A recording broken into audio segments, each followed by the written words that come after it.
नमस्कार, मी कीर्ती गायकवाड। स्वागत आहे आपलं आय न्यूज 28 मध्ये। चला तर मग जाणून घेऊयात महाराष्ट्रातल्या ताज्या घडामोडी। बोईसर ग्रामपंचायत उपसरपंच नीलम संखे व ग्रामविकास अधिकारी कमलेश संखे यांनी मालमत्ता हस्तांतरण कायदा 1882 कलम 54 व नोंदणी कायदा 1908 कलम 17 चे उल्लंघन करत केल्या मालमत्ता हस्तांतरण या कागदपत्राच्या हेराफेरीची पोलखोल। सत्ता आणि सत्तेचा गैरवापर याचा ज्वलंत उदाहरण म्हणजे नीलम संखे आणि त्याला साथ देणारे ग्रामविकास अधिकारी कमलेश संखे। अर्जदाराच्या म्हणण्यानुसार या महाशयाने अनधिकृत विक्री कराराद्वारे मालमत्ता खरेदी मालकी बदलत केला कोट्यावधीचा घोळ।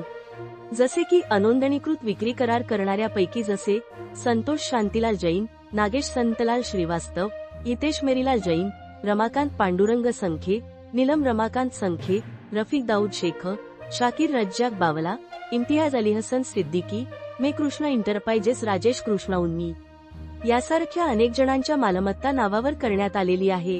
या महाशयांनी पुढील कायदे व नियमाची फेरफार करत जसे की 18 जुलै 2016 शासन निर्णयानुसार कर आकारणी विहित पद्धतीने आकारणी करून कर वसुलीची कारवाई करण्यात यावी एवढेच स्पष्ट आदेश आहेत। परंतु या शासन निर्णयाच्या संदर्भाचा आधार घेऊन कमलेश चंद्रकांत संखे यांनी मालमत्तेची मालकीच हस्तांतरण केली। मात्र यामध्ये मालमत्तेची मालकी हस्तांतरित करा असे कुठेही उल्लेख नाही। या निर्णयाची अंमलबजावणी करताना महाराष्ट्र ग्रामपंचायत अधिनियम 1959 च्या कलम 52 व 53 अन्वये अनधिकृत बांधकाम काढण्याची प्रक्रिया करणे कायद्याला अभिप्रेत असताना या महाशयाने डायरेक्ट नोटरी विक्री करारनाम्यावर फेरफार करून मालमत्ताची मालकी हस्तांतरित केली।